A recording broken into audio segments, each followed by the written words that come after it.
siya din ay napapagod at nahihirapan.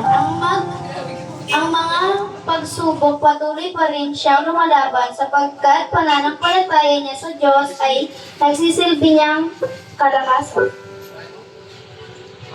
Ang pastor ay matulungin, pangangailangan ng member ay lagi niyang pinapanalangin.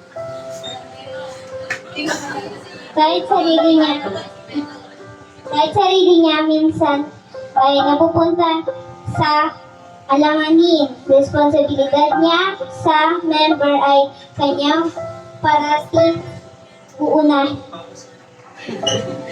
Pastor ay regalo ng Diyos. Nais niya lagi na ang member ay mapunta sa ayos.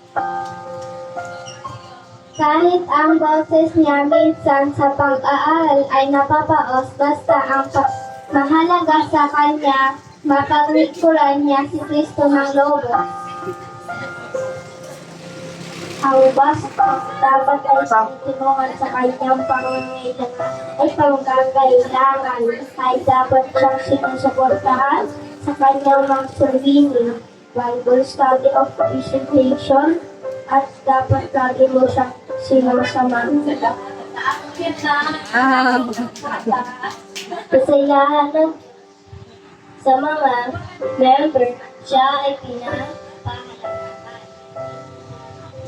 Sa nakikinig ng tulang ito, ang hamon ko sa iyo ay mahalin mo ang pastor mo.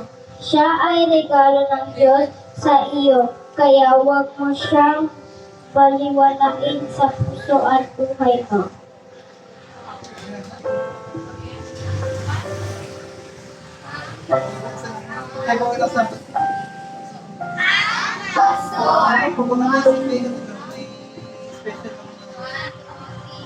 Happy Pastor's Appreciation Day!